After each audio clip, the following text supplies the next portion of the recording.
महकती विदाई। क्या था समीक्षा का राज? अम्मा की नज़रों में शारीरिक सुंदरता का कोई मोल नहीं था। इसलिए उन्होंने अपने बेटे राज के लिए समीक्षा जैसी साधारण लड़की को चुना। खाने का डब्बा और कपड़ों का बैग उठाए हुए समीक्षा ने तेज कदमों से अस्पताल का बरामदा पार किया। वह जल्द से जल्द अम्मा के पास पहुंचना चाहती थी। उसकी सास, जिन्हें वह प्यार से अम्मा कहकर बुलाती है, अस्पताल के आईसीयू में पड़ी जिंदगी और मौत से जूझ रही थी। 1 साल पहले उन्हें कैंसर हुआ था और धीरे धीरे वह उनके पूरे शरीर को ही खोखला बना गया था। अब तो डॉक्टरों ने भी उम्मीद छोड़ दी थी। आज जब डॉक्टर वर्मा उनसे मिले तो बोले, आप रोगी को घर ले जा सकती हैं। जितनी सांसें बाकी हैं उन्हें आराम से ले लेने दो। पापा मानने को तैयार नहीं थे। वह बोले, डॉक्टर साहब, आप इनका इलाज जारी रखें, शायद कोई चमत्कार हो ही जाए। अब किसी चमत्कार की आशा नहीं है, डॉक्टर वर्मा बोले। लाइफ सपोर्ट सिस्टम से उतारते ही शायद उन्हें अपनी तकलीफों से मुक्ति मिल जाए। पिछले 2 महीने से अम्मा का अस्पताल का यह चौथा चक्कर था। हर बार उन्हें आईसीयू में भर्ती किया जाता, 3 से 4 दिन बाद उन्हें घर लौटा दिया जाता। डॉक्टर के कहने पर एक बार फिर अम्मा को लौटाने की व्यवस्था की गई, पर रास्ते में ही अम्मा के प्राण पखेरु अलविदा कह गए। उनके शव यात्रा की तैयारी हुई। सुहागन थी, इसलिए सबको दुल्हन की तरह सजाया गया। समीक्षा ने अम्मा के चेहरे का खूबसूरत श्रृंगार किया। सब देखते ही रह गए। समीक्षा जानती थी कि अम्मा को सजना संवरना कितना अच्छा लगता था। बीमारी की अवस्था में भी उन्हें अपने चेहरे की बहुत चिंता रहती थी। उस दिन तो हद ही हो गई जब अम्मा को 4 दिन तक अस्पताल में रहना पड़ा। कैंसर ब्रेन तक फैल चुका था, इसलिए वह ठीक से बोल नहीं पाती थी। समीक्षा जब उनके कमरे में पहुंची, नर्स ने मुस्कुराकर कहा, दीदी, आपकी अम्मा मुझसे कह रही थी कि मैं पार्लर वाली लड़की को बुला कर लाऊं। पहले तो मुझे समझ नहीं आया, फिर उन्होंने लिख कर बताया। आंटी मरने वाली हैं, फिर भी पार्लर वाली को बुलाना चाहती हैं। यह बताकर नर्स कमरे से चली गई। समीक्षा ने पूछा, अम्मा क्या चाहिए? अम्मा ने इशारे से बताया कि थ्रेडिंग करवानी है। कीमोथेरेपी स्टार्ट हुई थी। उनके सर के बाल तो खत्म हो गए थे, पर दाढ़ी मूंछ उगनी शुरू हो गई थी। घर में थी तो वह समीक्षा से प्लकिंग करवाती रहती थी, पर अस्पताल जाकर उन्होंने महसूस किया कि 4-5 बाल चेहरे पर उग गए हैं। इसलिए वह पार्लर वाली लड़की को बुलाना चाहती थी। अम्मा की तीव्र इच्छा को देखकर समीक्षा ने उनकी थ्रेडिंग कर दी। फिर उनके कहने पर भवों को भी तराश दिया। एक संतोष की आभा उनके चेहरे पर फैल गई थी और वो थक कर सो गई। नर्स जब दोबारा आई तो अम्मा के चेहरे को देखा और मुस्करा दी। उसने पहले तो अम्मा को गौर से देखा, फिर एक भरपूर नज़र समीक्षा पर डालकर बोली, दीदी, आपकी लव मैरिज हुई थी क्या? नहीं, ऐसा नहीं हो सकता, नर्स बोली। अम्मा तो इतनी गोरी और सुंदर हैं, फिर आप जैसी साउथ इंडियन लगने वाली लड़की को उन्होंने कैसे बहू बनाया? ऐसे प्रश्न का सामना समीक्षा अब तक हजारों बार कर चुकी थी।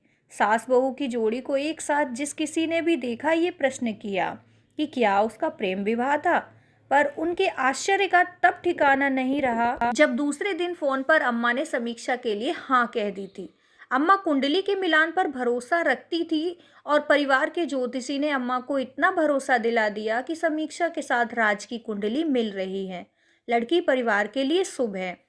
समीक्षा कुंडली में विश्वास नहीं रखती थी, हाँ, कर्तव्य पालन की भावना उसमें कूट कूट कर भरी थी। इसलिए वह अम्मा के लिए उनकी बेटी भी थी और बहू भी और सहेली भी। सच है कि दोनों ही एक दूसरे की पूरक बन गई थी। उनके मधुर संबंधों के कारण परिवार में हमेशा खुशहाली रही। अम्मा के रूप को देखकर समीक्षा के मन में कभी कभी ईर्ष्या उत्पन्न होती थी। कहीं पार्टी में जाना होता तो अम्मा समीक्षा की सलाह से तैयार होती। समीक्षा को भी उनको सजाने में बड़ा आनंद आता था। समीक्षा खुद भी बहुत अच्छी तरह से तैयार होती थी। उसकी सजावट में सादगी का समावेश होता था। समीक्षा की सरलता, सौम्यता और आत्मविश्वास से भरा व्यवहार जल्द ही सबको अपनी ओर खींच लेता। घर में भी समीक्षा ने अपनी सेवा से अम्मा को वशीभूत कर रखा था। जब जब अम्मा को कोई कष्ट हुआ, तब तब समीक्षा ने तन मन से उनकी सेवा की।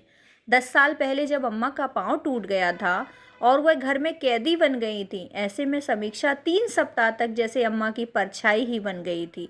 नहीं नहीं, तेरे जैसी लड़की से कोई गलती हो ही नहीं सकती। मैं तो अपने बीते दिनों को याद कर रही हूँ। अम्मा, जितने सुंदर आपके पति हैं, आप ही सुंदर हो। आज्ञाकारी आपका बेटा भी है। घर में कोई आर्थिक तंगी भी नहीं, फिर आपके जीवन में दुख कैसा?